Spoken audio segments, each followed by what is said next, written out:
Salut à tous, bienvenue sur Wargamer TV, on est parti pour le chapitre 26. Alors ceux qui se posent la question de combien il y a de chapitres dans Génopère, il y en a 28, donc 26, 27, 28, encore 3 chapitres, 3 vidéos pour arriver à la fin de l'histoire. Donc au vu de ce qui se passe, je pense qu'on n'aura pas encore énormément de révélations, peut-être encore une, j'espère encore, qu'il y aura encore une petite révélation. En tout cas, là, ce chapitre, il va être intéressant. Pourquoi? Parce qu'à ma connaissance, de ce que j'ai pu lire jusqu'à maintenant, c'est la première fois qu'on va voir vraiment Alpha Primus dans un combat et qu'on va pouvoir juger un peu vraiment de ses compétences martiales. Alors Alpha Primus, pour ceux qui ne savent pas exactement, c'est le faux Primarque, le Primarque raté, c'est-à-dire celui qui a été créé par Belisarius Cawl dans un premier temps et qui a donné par la suite naissance aux Primaris. Alors pas lui-même, bien entendu, c'est pas le papa de tous les Primaris, mais génétiquement parlant, il y a un petit peu de ça. C'est Alpha Primus, voilà, ça veut bien dire l'Alpha, le premier, Primus, le premier, voilà, donc le premier, le premier Primaris, l'œuvre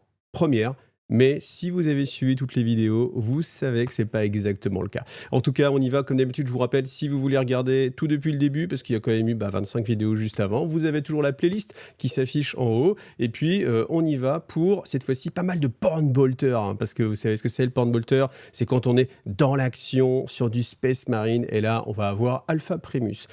Le chapitre commence, on est directement dans le feu de l'action, donc on a Alpha Primus qui est en train de courir dans les coursives du Zarquisitor. Donc il est bien sûr avec son armure complète, hein, il va au combat, et son but c'est d'arrêter Fabius Bill. Alors, au fur et à mesure qu'il court, bien sûr, il va rencontrer des adversaires. Les adversaires, ce sont les petits sbires de chez Fabius Bill, et on a des hommes bêtes. Alors, les hommes bêtes, c'est pas vraiment quelque chose qui va mettre en difficulté, bien sûr, on se doute, Alpha Primus, ne même qu'un Space Marine, hein, même un simple Space Marine, parce que la description qu'on en a, elle est assez simple. C'est tout simplement des êtres un petit peu maladifs qui sont en train de serrer dans leurs mains des breloques, en fait, toutes choses qu'ils ont pu récupérer sur les cadavres qui viennent de démembrer. Alors ils ont quand même réussi à se battre contre des serviteurs du Mechanicus, on peut raisonnablement imaginer quand même qu'ils sont assez compétents martialement. Alors toute chose mise en perspective, hein. C'est sûr que quand on parle de Space Marine, de post-humain, bon voilà, mais par contre, un simple humain, on peut imaginer déjà que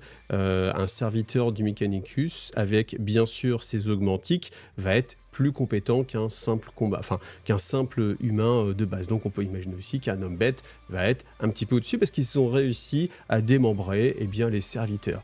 Donc dès qu'Alpha Primus les voit, il réagit directement. Donc il est en train de descendre des escaliers. Alors on imagine quelqu'un de la stature d'Alpha Primus qui descend des escaliers. Je me demande même comment l'alliage des escaliers doit supporter ça. Et donc première chose, il arrive sur 3 petits, petits pour sa taille, mais 3 petits abhumains, donc ces hommes bêtes. Premier, hop, il lui met un coup de pied directement dans le thorax et il l'écrase en retombant de tout son poids. Ensuite, à peine les hommes bêtes ont eu le temps de regarder et de réagir, que directement il décoche un coup de poing en pleine tête d'un homme bête et sa tête explose et complètement volatilisée. Donc on sent qu'il y a une force très grande. Et avec le revers de la main, pif, il vient appuyer en fait sur le haut du dernier homme bête encore là et il lui écrase en fait toute la colonne vertébrale, tous les organes et voilà, c'est fini. Cette action a duré 3 secondes et demie. Et ça, c'est assez intéressant parce que, mine de rien, cette information, elle est assez riche parce que 3 secondes et demie, c'est quand même énorme. Moi, je fais une petite parenthèse, mais là, c'est sûr que quand on le lit comme ça, le combat en 3 secondes, il a réussi à vaincre 3 hommes bêtes. D'accord, très bien. Mais en fait, quand on réfléchit vite, un petit peu, puis qu'on se met en situation, en fait, moi je l'ai fait. Alors faites-le peut-être si vous avez envie chez vous, mais faites-le. On va compter 3 secondes. 3 secondes, c'est assez long, hein. Donc imaginons 1, 2, 3, et puis 4, hein, parce que ça fait 1, 2, 3, hein, d'accord. Et bim. Et en fait, c'est très lent en fait. Pour donner un coup de pied, un coup de poing et un plat, en 3 secondes, bah je fais 1, 2, 3. Non, c'est hyper lent en fait. C'est hyper lent. C'est-à-dire que c'est là, on a l'impression que c'est mamie qui fait de la gym. Allez, 1, 2, 3. Et en fait, ça a duré 3 secondes. Donc, j'avoue que j'aurais aimé que ça ne dure que à peine une seconde. Vous voyez, genre quand vous faites tac tac tac tac, enfin vous imaginez un combat un peu plus violent, là on est sur quelque chose de très lent. Et en fait, je pense que ça c'est une petite maladresse de l'auteur qui a voulu nous montrer que c'était extrêmement rapide parce que c'est vrai que dans la réalité, du monde. Je pense que si vous avez 3 personnes en face de vous et que vous mettez qu'une seconde pour les abattre, bon bah voilà, maintenant on est sur Alpha Primus. 3 secondes, si on imagine que les 3 zombettes sont juste à côté, coup de pied, coup de poing, tac, on est sur des mouvements qui sont quand même hyper lents. Voilà, bon, ça c'était la petite parenthèse qui me faisait marrer, mais c'est ça, hein, l'auteur a voulu rajouter cette petite notion-là. Alors cette notion, elle sert à quoi? Je ne sais pas vraiment en fait, mais c'est son armure qui lui indique le temps de combat. Donc j'avoue que je n'ai pas réussi à comprendre cette logique. Peut-être que c'est juste informatif.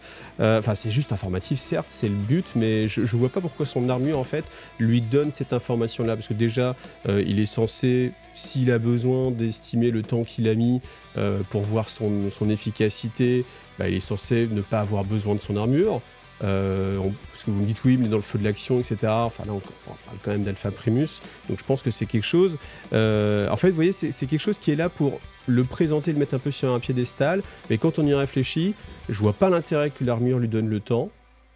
Je sais pas, et je vois pas non plus l'intérêt qu'il ait besoin de l'armure, et le temps qui est mis est quand même assez long pour quelque chose qui se veut extrêmement rapide et dans un mouvement. Voilà, bon, voilà, grosse parenthèse dessus, mais c'est vrai que ce passage-là, il m'a un petit peu interloqué. Alors c'est vrai que c'est juste une petite phrase hein, qui est mise comme ça, qui avait peut-être pas vocation à être aussi réfléchie, mais moi du coup je m'en suis emparé et j'en ai réfléchi. Ensuite, il continue, donc il appelle Wokolos qui est resté sur la passerelle de commandement. Est-ce qu'on a des informations? Non, pas rien, pas de réponse, que des parasites. Wokolos, réponds. Non, rien. Par contre, eh bien, il sent en fait que le vaisseau change de cap. Changer de cap avec le vaisseau, ça veut dire qu'on a réussi à vaincre l'infestation, le virus du Dark Mechanicum, et que le vaisseau a pu reprendre un peu de manœuvrabilité pour s'éloigner de Pontus Arvent, parce que je vous rappelle que jusqu'à présent, hein, depuis plusieurs chapitres, le vaisseau était envoyé vers Pontus Arvent. Alors, là aussi, je pense que vu les capacités de déplacement des vaisseaux, je pense que si vous êtes dans le Zarquisitor et que vous allumez les moteurs et que vous voulez aller vers quelque chose que vous voyez à l'œil nu, hein, parce qu'on le voyait à l'œil nu Pontus Arvens, je pense qu'en une fraction de seconde, vu la vitesse à laquelle vous allez, alors il y a l'accélération bien sûr, mais il n'y aurait pas eu le temps de se passer tout ce qui se passait, je pense qu'ils auraient déjà dû rentrer en contact. Mais là aussi, encore une fois, c'est la difficulté de rendre quelque chose cinématographique dans l'espace avec une physique qui nous dépasse complètement. C'est-à-dire que vraiment, on voit ça parce qu'on a l'habitude des films, des séries, des animes, etc. Mais dans la réalité, vous imaginez un vaisseau qui allume ses propulseurs et qui est propulsé justement sur un autre objet. Si vous voyez l'objet, ça veut dire que, pour qu'il puisse le voir, on est à une distance assez courte. À cette distance assez courte, elle est parcourue, mais en une fraction, enfin quelques secondes à peine. Bon.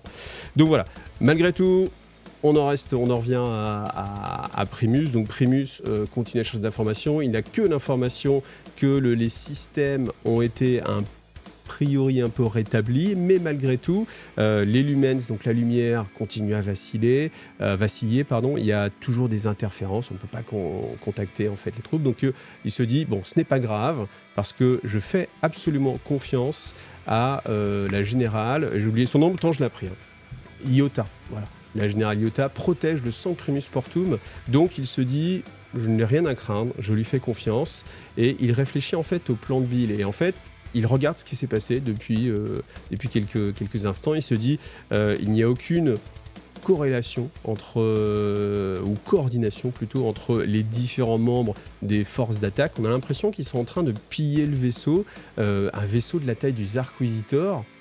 Aucune chance qu'ils réussissent à s'en emparer. Qu'est-ce qu'ils cherchent? On ne sait pas. S'ils sont Primus Portum, mais il n'y a aucune voie et aucun plan qui se détache de ça. Et en fait, Primus, du coup, ça le met en confiance parce qu'il se dit, mais alors, déjà, a priori, les forces qui sont utilisées ne sont pas suffisantes. Il n'y a aucun plan qui se détache alors qu'il devrait y avoir un itinéraire précis pour aller vers le Sancte Primus, et là on a l'impression que les hommes bêtes, ils se livrent tout simplement au pillage dans le vaisseau, donc il se dit il n'y a vraiment aucune chance qu'on soit en difficulté là-dessus, et on va gérer très facilement cette attaque, voire même réussir à la petite cerise sur le gâteau à débarrasser la galaxie de Fabius Bill. Il se dit que ça va être pour lui, et il continue à avancer le plus rapidement possible. Alors pendant ce temps-là, on revient sur Gvo. Donc Gvo, eh bien, reprend ses esprits. Alors en fait, ce qui se passe, c'est ce qu'on a décrit qui est assez amusant, c'est que l'expression reprendre ses esprits n'existe pas vraiment, parce que c'est une machine. Donc tout simplement, il se réalimente, il se reconnecte avec le monde. Et quand il ouvre les yeux, alors sa vision est un petit peu troublée, mais tout ce qu'il voit en fait, c'est un pistolet qui est pointé vers lui. Et lui est devant lui, au fur et à mesure, donc il cherche à faire la mise au point pour voir ce qu'il y a derrière le pistolet. Et il voit Frank. Vous vous rappelez, Frank, c'était l'adepte du Mechanicus qui était lié à l'Inquisition et qui accusait dans un procès, alors dans une parodie un peu de procès, Belisarius Cawl d'être un hérétique. Eh bien, Frank est justement là, devant Gvo, il pointe son pistolet, et Gvo lui dit, mais bon, ben, j'imagine que vous n'allez pas me tuer, parce que sinon je serais déjà mort, donc ben, je vais me relever, hein, tout simplement. Donc il se relève, et donc on a Frank qui s'énerve, qui dit, mais je savais que vous étiez un traître, vous allez devoir vous justifier, vous allez devoir me donner des informations sur votre maître, si vous ne voulez pas subir les pires tortures. Et donc on a Gvo qui a beaucoup d'aplomb, là depuis qu'il s'est réveillé, là il a beaucoup d'aplomb, et il lui dit, mais oui bien sûr, enfin tu penses pas qu'on peut s'occuper un peu de tout le reste qu'il y a autour, parce que là je vois qu'il y a des tirs, et en fait il voit que sur le côté, eh bien il y a des combats, en fait il y a des Castellan robots qui sont en train de se battre, alors il voit pas sur quoi ils sont en train de tirer, mais en fait il voit qu'on a les éclateurs à phosphore, les lance-flammes, tout qui est en train d'être utilisé, et qu'il y a vraiment énormément de combats autour de lui. Il se dit aussi, mais la Magus, l'apôtre du Dark Mechanicum qui était là, elle n'est plus là. Et en fait, Frank lui dit non, elle a sans doute dû s'échapper. On a vu beaucoup d'adeptes du Dark Mechanicum qui se sont échappés à travers le portail. Et c'est vrai qu'il est à côté de ce fameux portail, un portail sur la toile, un portail qui donne vers les vaisseaux donc du Dark Mechanicum. Et Gvo dit, ce sera peut-être pas mal, que vous baissiez votre arme au moins, et puis qu'on s'occupe peut-être de fermer ce portail, ce serait pas mal. Et Frank dit bien sûr qu'on va fermer ce portail qui donne vers un adversaire, voire même si on peut trouver une grosse bombe, ce serait vraiment super qu'on puisse la mettre dedans pour leur faire payer tous leurs crimes. Gvo fait oui, très bien, on va voir ça, mais en tout cas, voilà, il faudrait déjà essayer de gérer ça. Et puis, est-ce que vous savez vraiment ce qui se passe là à côté? Et puis il fait non, mais tu cherches simplement à m'influencer. Frank, bien sûr, lui, il n'a pas l'aplomb de Gvo. Il dit mais tu cherches à m'influencer, t'inquiète, je t'en joue, ne bouge pas, tu vas être jugé. Et Gvo fait bon, très bien. Est-ce qu'on pourrait peut-être juste appeler XV99, c'est le prêtre qui, savait, qui s'occupe justement des robots Castellan qui sont là, et il lui dit mais si tu n'as pas confiance en moi, peut-être tu vas avoir confiance en 99, et puis peut-être lui peut venir tout simplement et puis gérer la situation. Donc il dit ok, on fait comme ça. Donc en effet, le prêtre arrive, le Magus arrive, et il discute de quelle est la meilleure solution pour fermer ce portail sur la toile. Et en fait, comme le Mechanicus l'a souvent fait, il décide de le détruire en tapant dessus avec des gantelets, des gantelets énergétiques des Castellan robots. Donc les Castellan robots, on a une douzaine de points énergétiques qui s'abattent sur la porte. Bon, la porte finit tout simplement par céder. C'est même un petit peu décevant parce qu'elle cède tout simplement dans un petit arc électrique et c'est fini. Les consoles de commandement, les piliers de commandement, etc. Tout est détruit. Et en fait, Gvo se dit c'est quand même une bonne chose parce qu'au final, comme tout était relié, si un des portails a été détruit, bien sans doute que tous les autres portails ont été fermé, ce qui veut dire que tout ce qui est Space Marine Renégat ou tout ce qui est Dark Mechanicum ne va pas avoir de renfort, ne va pas avoir non plus de possibilité de repli, et qu'on va pouvoir tout éradiquer directement ici. Voilà. Donc ça c'est plutôt la chose assez positive. Malgré tout, eh bien Frank est toujours très acerbe et dit mais n'imaginez pas que malgré tout je vais vous laisser vous échapper, croyez-moi, on va régler votre problème. Donc on revient sur Alpha Primus qui continue à essayer d'aller là où il pense qu'est Fabius Bill, là où il a vu, parce qu'il a eu des captures de caméras qui lui ont dit que c'était sans doute dans cet endroit-là. Il avance, il arrive à un endroit où il voit en fait des conteneurs qui sont mis sur les côtés, et en fait il se dit ça c'est un bon endroit pour justement préparer une embuscade. Donc il s'arrête, il pousse un peu les senseurs de son armure et puis surtout il utilise ses pouvoirs psychiques. Ces pouvoirs psychiques qui lui permettent de voir qu'il y a en effet des formes vivantes qui sont juste là, cachées derrière les conteneurs. Et donc il dit mais approchez-vous, je sais que vous êtes là, sortez, qu'on en finisse. Et en effet, il y a des zombettes qui sont là. Et puis parmi les zombettes, il y en a un qui est beaucoup plus massif, avec une hache à double tranchant beaucoup plus grande, qui apparaît avec une tête de taureau, tel un centaure un peu. Il arrive, et puis tel un minotaure, pardon, plutôt.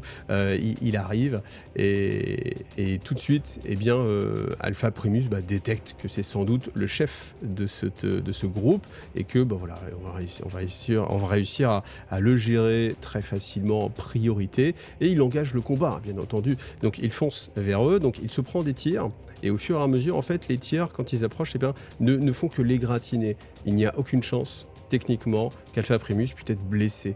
Donc, eh bien, ça lui donne de la confiance en lui, et cette confiance en lui, il l'utilise pour aller foncer vers l'adversaire, en se disant, le but, c'est de gérer les choses le plus rapidement possible, donc je ne vais même pas faire attention aux tirs qui viennent sur moi. Ces tirs ne peuvent que rayer la peinture, abîmer un petit peu l'armure, on l'imagine, mais en aucune façon le blesser de façon significative. Donc bien sûr, il élimine aussi au passage avec son épée tronçonneuse, donc ça c'est son arme aussi de prédilection. Il a un pistolet bolter et une épée tronçonneuse, et bien en passant comme ça, en virevoltant, tac tac tac, il découpe il éviscère, voilà, bon, il fait son travail de Space Marine, et puis il arrive justement sur ce Minotaure, se bat avec lui, et le Minotaure lui réussit à bloquer en fait les dents de la lame tronçonneuse, donc de l'épée tronçonneuse Alpha Primus. Alors, c'est dire à quel point la créature qui est en face de lui, elle est colossale, hein. Elle est aussi grande que lui, voire plus grande que lui. Elle a réussi à bloquer son attaque. Faut se rendre compte de si, en effet, encore une fois, Alpha Primus est une sorte de Primarque raté, on peut imaginer qu'il a un potentiel de combat qui est avoisinant d'un Primarque, donc bien au-delà de celui d'un Space Marine. Et on sait qu'un Space Marine, c'est déjà une force colossale, encore plus un Primaris. Et là, tout simplement, l'homme bête en face a réussi à parer un coup d'Alpha Primus. Donc c'est quand même pas rien. Donc s'ensuit un petit duel, un combat, et puis très rapidement, en fait, Alpha Primus réussit à passer sur le côté. Alors, ce qui est assez... c'est là tout le problème, en fait. C'est que il est quand même mis un tout petit peu en difficulté, parce que étant donné que son épée tronçonneuse s'est arrêtée, l'homme bête en face a réussi à donner un petit coup et a réussi à porter vraiment un coup avec sa double hache qui peut aller qui va en direction de la tête d'Alpha Primus. Alors en fait, Alpha Primus choisit de tout simplement mettre son gantelet, en fait, cette partie de son armure pour se protéger, en fait. Et je trouve que peut-être ça manque un petit peu d'élégance et de raffinement. Le fait qu'en fait on puisse lui porter un coup qui même abîme en fait son matériel, même si en face on a un super chef des hommes bêtes, je trouve que ça diminue un peu ses capacités martiales. Donc voilà, bon, malgré tout, eh bien, la hache ne réussit pas à transpercer l'armure, à trancher le bras. Enfin, encore en haut, t'imagines, Alpha Primus, il arrive, il se prend un coup de hache. Non, t'inquiète, je vais parer. Ah bah non, j'ai perdu mon bras. Ce serait... Bon, je sais pas, ça pourrait arriver, mais bon, en tout cas, il était sûr de lui. Bon, très bien. Et puis, il réussit avec un uppercut à décoller la tête de l'homme bête qui était devant lui. Puis l'homme bête, s'écroule. Alors, ce qui est amusant, c'est que là, Primus, justement, se dit si c'est ça, les nouveaux hommes dont on m'a fait l'écho de Fabius Bill, ça ne vaut vraiment rien. Même celui-ci qui était un peu plus gros. Bon, certes, il avait de la puissance, mais aucunement il ne peut menacer une perfection telle que Belisarius Cawl m'a conçu. Et en fait, il y a toujours cette fierté, en fait, mais pas envers ce qu'il est lui-même, mais envers le travail de Belisarius Cawl. Et c'est vrai que c'est assez étonnant de voir cette espèce d'adoration qu'il peut y avoir, et le fait que Alpha Primus est un objet presque de Belisarius Cawl, en tout cas qu'il se considère lui-même comme l'outil de Belisarius Cawl et qu'il est prêt à tout pour lui, alors qu'en même temps il le déteste parce qu'il l'a créé imparfait à cause de la douleur. Vous vous rappelez qu'il a toujours cette douleur en lui, et c'est quelque chose qui va sans doute intervenir dans la suite des combats et du roman. Mais c'est vrai que ce côté « et je le déteste, et je serais prêt à le tuer, et en fait je donnais ma vie pour lui, et je suis fier d'être sa création », et de m'en sortir aussi bien, ce qui prouve son talent, surtout par rapport à Fabius Bill. Fabius Bill qui lui aussi se vend d'être un des meilleurs génopères, justement. Donc voilà, on a quand même cette pensée dans le combat d'Alpha Primus. Alors, bien sûr, nous on sait que ce ne sont pas les nouveaux hommes, les hommes bêtes. Mais c'est vrai que pour l'Imperium, eh bien, toutes les créations de Fabius Bill sont soi-disant, vous voyez, ces nouveaux hommes. Bien sûr, nous on sait que ça va se passer un petit peu autrement. Alors par la suite, on a de nouveaux adversaires qui rentrent dans la danse. Donc ce sont là aussi des créations génétiques de Fabius Bill. Donc là par contre, ils ont des traits plus humains, si ce n'est bien sûr leur musculature extrêmement développée. Et puis des implants qui viennent injecter tout un tas de fluides. On peut imaginer un peu comme Bane dans les comics. Donc voilà, là aussi, eh bien, il commence à attaquer Primus. Primus, là aussi, se dit, bah voilà, encore une autre parodie de nouveaux hommes. Eux aussi ne font pas le poids.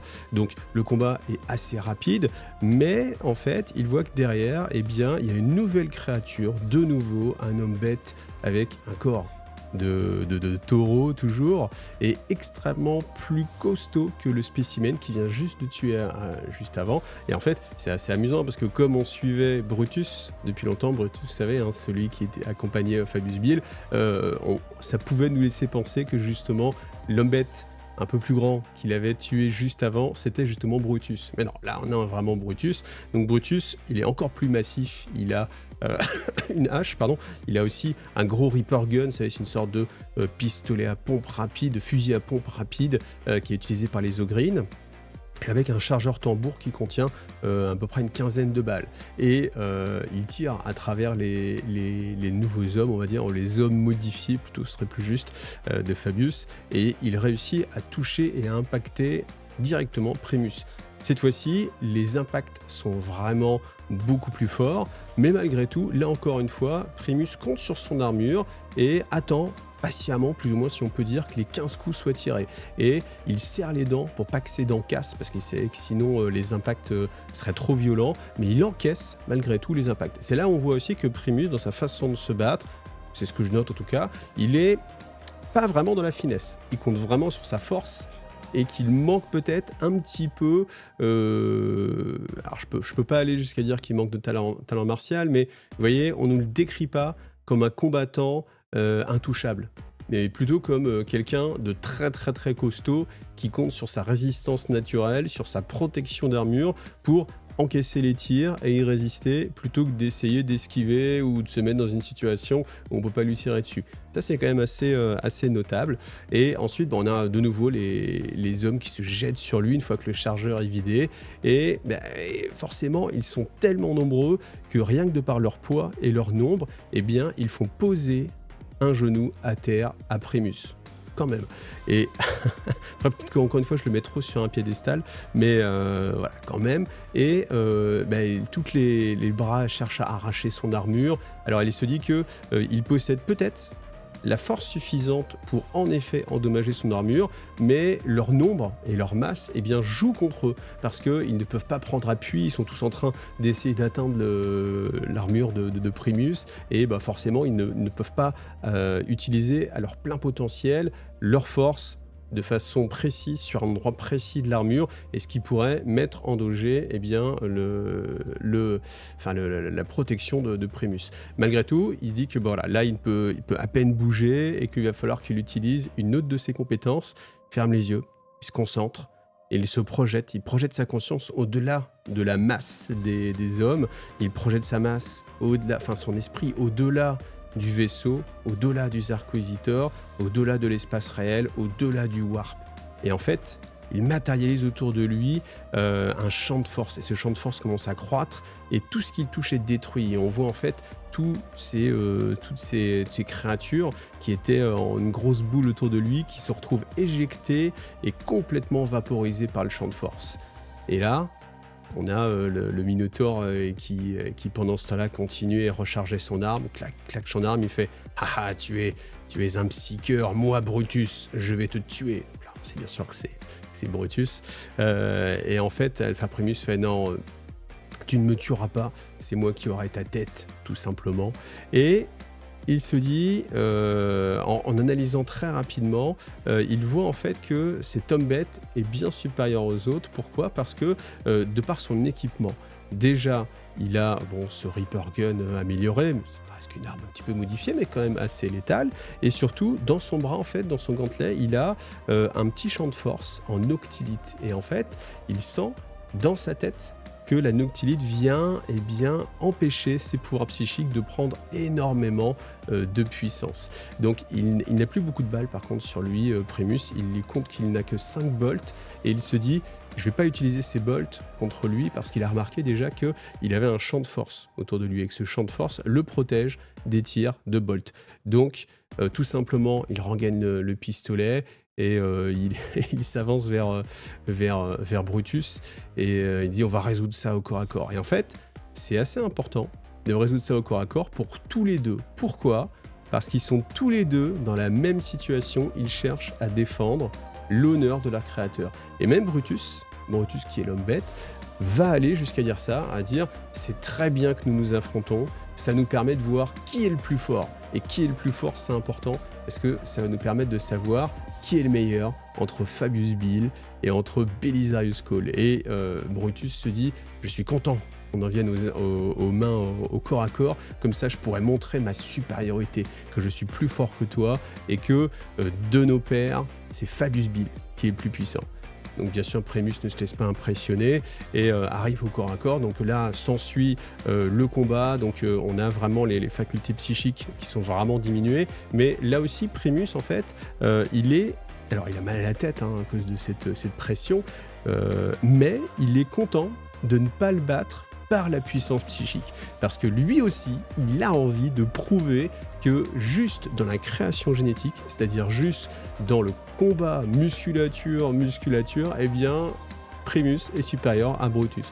Donc on a un combat qui s'enchaîne, évidemment. Donc il y a un moment donné où Brutus envoie un coup, pareil, qui se rapproche de la tête avec sa hache. Et là, Primus, alors cette fois-ci, il met pas son bras pour parer, mais encore mieux, il attrape l'arme avec sa main et il maintient en fait juste à quelques centimètres de son casque cette hache énergétique. Alors c'est une hache énergétique avec un champ disrupteur, donc il y a un réel danger et il voit en fait autour de lui qu'il y a toutes les énergies disruptrices qui sont en train de s'éparpiller, mais il sait que si jamais le champ qui est au bout de la lame venait à le toucher, eh bien tout simplement par le contact, ça détruirait moléculairement tout ce qui constitue son casque, son crâne, et donc son être, et qu'il est dans une situation extrêmement dangereuse. Malgré tout, il continue, donc c'est force contre force, et encore une fois, je vous dis, ce combat, il n'est pas vraiment dans la subtilité, on est vraiment dans de la brutalité pure, le bras de fer, et on a Brutus qui fait « je vais m'emparer de ta tête » et la montrer à Fabius Bill pour qu'il sache à quel point il est meilleur que ton maître, et là... Primus lui dit non, en fait je suis bien meilleur que toi, et avec son autre main il prend son pistolet bolter et à bout portant le met sous la tête de l'homme bête de Brutus et tire. Donc bien sûr ce qui met fin au combat. Victoire de Primus se relève, et la chose qui est assez étonnante, c'est qu'il va ressortir son épée tronçonneuse pour décapiter complètement la tête de Brutus et pour pouvoir la brandir et se l'approprier comme un trophée. Donc en parallèle, on revient sur la fine équipe entre Gvo, Frank et X99. Donc ils avancent dans les dédales de Pontus Arens et ils arrivent à un autre endroit où, eh bien là, il y a un duel assez présent entre de nouveau les Castellan robots qui sont là et puis les rebelles Space Marines qui sont en train de reculer. Et en fait, ils voient que les Space Marines, eh bien, eux qui ne connaîtront pas la peur, se mettent à fuir et sont en repli. Et cette stratégie, elle est assez étonnante parce qu'elle n'est pas familière, en fait, de l'Adeptus Hereticus Astartes. Donc, ils sont en train de reculer et en fait, eh bien, tout simplement, Gvo réfléchit, se dit non, il y a vraiment autre chose. Et au fur et à mesure qu'ils descendent les marches, protégés par les champs répulseurs des Castellan robots. Alors là, on a un petit passage qui est assez sympa, qui rappelle en fait en termes de jeu ce qui se passe. C'est qu'on a X99 qui est en train de parler sur le ton de la conversation à Gvo. Il dit tiens, c'est assez intéressant, vous voyez à quel point on est protégé en fait par le protocole Egide, parce qu'en fait il y a plusieurs protocoles de jeu sur les Castellan robots, et là le protocole Egide c'est la version protocole de protection, et en fait il dit vous voyez, je pensais les mettre dans un mode un peu plus belliqueux, mais en fait au final là, le côté Egide nous protège bien, nous permet vraiment d'avancer, donc c'est assez intéressant. Et au fur et à mesure, eh bien, en avançant, il voit que les Space Marines du Chaos fuient, non pas parce qu'ils ont peur de quelque chose, mais parce qu'ils ne veulent pas rester sur cette création, sur Pontus Arens, et que, en effet, il avait raison, Gvo avait raison, les portails qui étaient tous reliés les uns avec les autres, sont en train de se fermer. Donc il voit qu'il y a beaucoup de portails, énormément de portails, mais qu'il n'en reste que très peu. Et tous les Space Marines renégats fuient pour essayer de ne pas être abandonnés ici, parce qu'ils savent que ce sera une mort certaine. Alors on pourrait imaginer que certains voudraient combattre jusqu'à la fin, mais non, on voit que tous préfèrent sauver leur peau, malgré tout. En fait, j'accentue un petit peu ça parce que c'est vrai que souvent on a ce côté, les Space Marines vont combattre jusqu'à la mort, vont donner leur vie, sont des fanatiques, et après on a le côté, ceux qui sont hérétiques sont peut-être encore plus fanatisés, et par contre eux, vont faire attention à leur vie, parce qu'en fait ils sont pas prêts à donner leur vie, au contraire, eux ils s'enfuient pour justement rester là. Là où peut-être d'autres, alors peut-être je me prononce, mais peut-être certains loyalistes auraient plutôt préféré rester, typiquement si c'était des Imperial Fists, ils auraient préféré rester quitte à mourir, ça fait a priori aucun doute. Mais en tout cas c'est vrai que là on a ce côté-là où peut-être, j'extrapole encore un petit peu, mais on se dit que c'est ce qui fait justement la différence entre du Space Marine loyaliste et du Space Marine renégat, c'est que le Space Marine renégat, il a commencé à faire passer sa propre vie, sa survie, avant son œuvre, avant sa mission, avant la tâche qu'il a à accomplir. Et là, c'est ce qu'on voit là. Donc, cela va plus ou moins se terminer, et puis on a Gvo qui dit, cette attaque était assez bizarre, mais se termine assez promptement, malgré tout, et on a toujours Frank qui s'énerve, qui dit non mais de toute façon pour vous c'est pas terminé, vous allez quand même me suivre devant l'Inquisition, devant mon maître. Et là Gvo le regarde en disant non, en fait je pense que tu t'en rends pas compte, mais c'est terminé. Et derrière Frank on a Anarxesex, c'est super dur à dire, Anarxesex, l'Archimagos Magrotechnica Anaxerxes, qui est un des adeptes, vous savez, celui qui avait mené justement le tribunal, et là il est de sa forme combattante, donc vous imaginez un grand serpent mécanique avec des mains griffues qui est juste derrière et qui dit écoutez Frank, je vais ne pas vous le demander 2 fois, mais je vous demande de le laisser partir et qu'on en reste là. Dernier aller-retour, on revient sur Primus qui arrive sur le hangar, là où justement a atterri l'oiseau de proie, donc le Thunderhawk de Fabius Bill, et il trouve justement Fabius Bill qui est accroupi sur un cadavre, et en fait tout son chirurgien en fait, vous savez, le fait apparaître telle une araignée justement qui est en train d'être accroupie et de récupérer des morceaux de chair, de faire des analyses, de couper des choses, alors sur une des créatures qui est démembrée, et Primus lui dit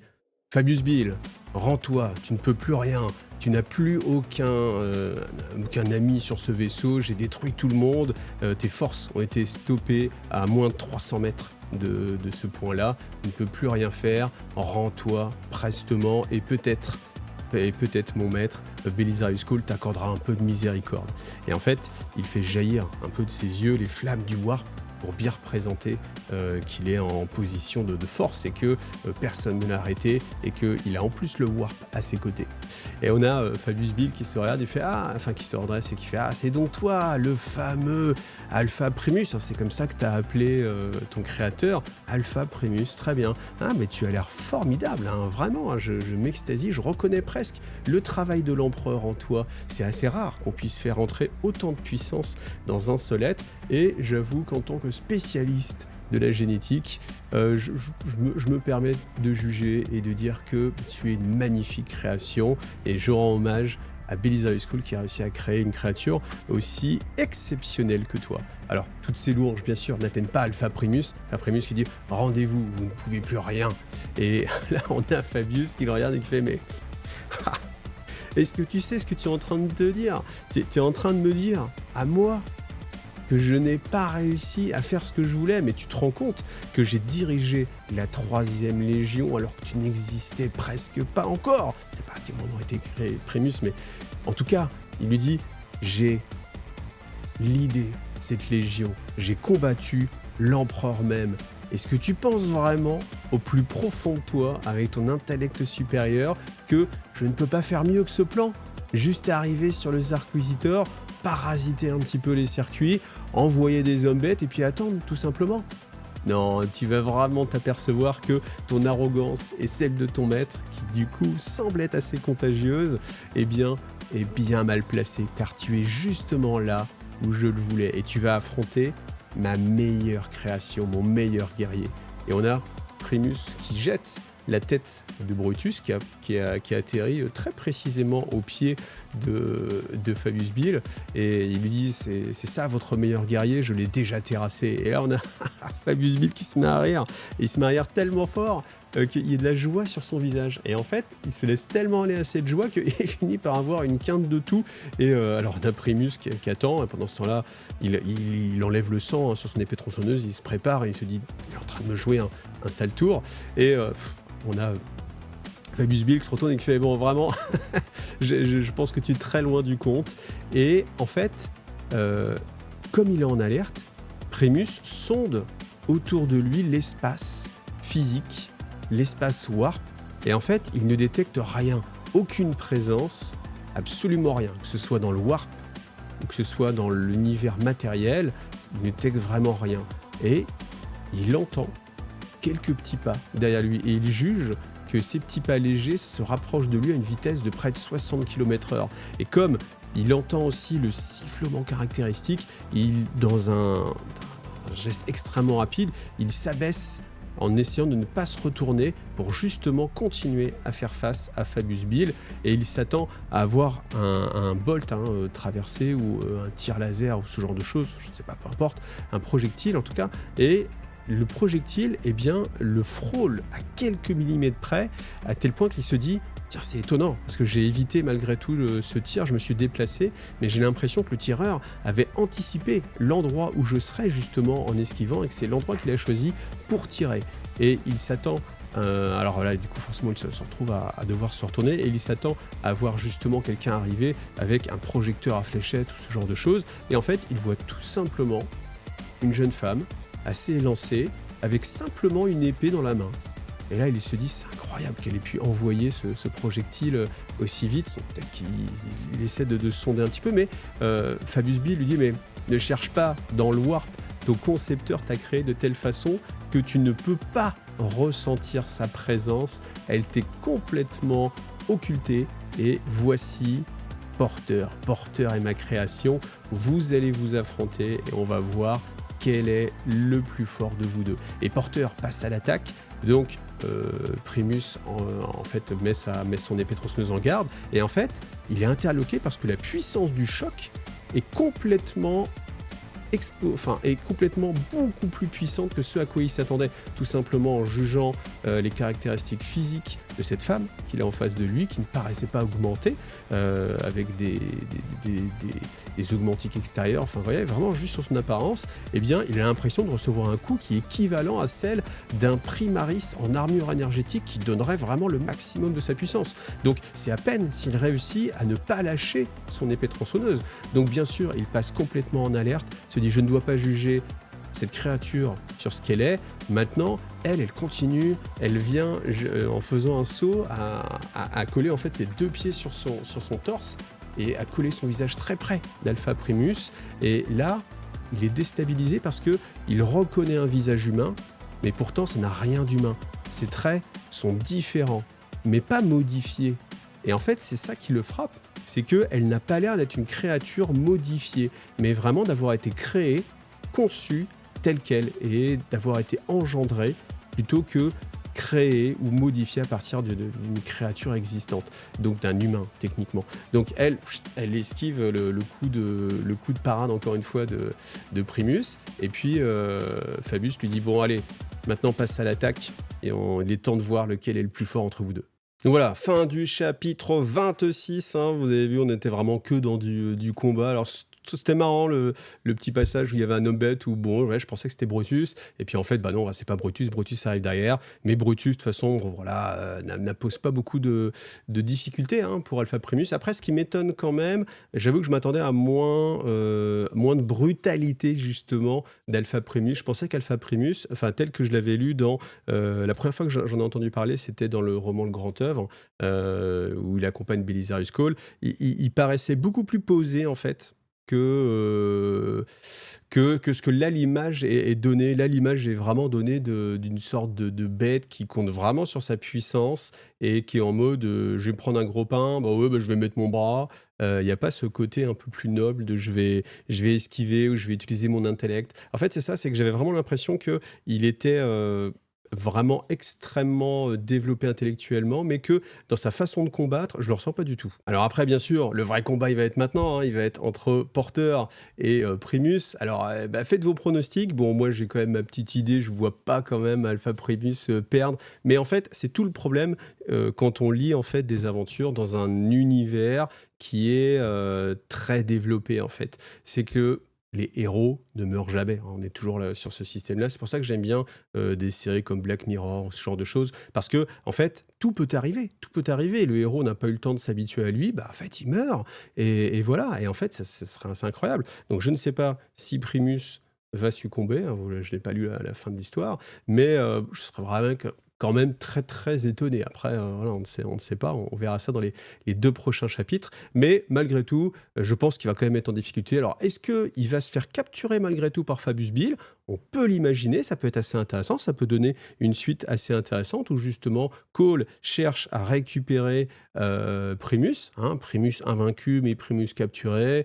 Je ne sais pas ce qui peut se passer. On peut aussi imaginer que avec ses pouvoirs Warp, il puisse, je sais pas, ouvrir une faille qui emmène vers un autre endroit, mais que dans l'endroit où ils sont, avec les soleils qui parasitent les choses avec leur champ d'énergie, peut-être que voilà, les pouvoirs vont ne pas faire exactement ce qu'ils voulaient. Enfin, on peut imaginer vraiment pas mal de choses parce qu'il y a un beau potentiel sur ce combat et c'est sur ce qui va se passer. Après, est-ce que c'est la mort aussi? Peut-être on pourrait imaginer que tout simplement Alpha Primus, il découpe Porter en 2 coups et puis que il envoie sa tête à nouveau à Fabius Bill et puis il arrive, hop, plus de Fabius Bill non plus.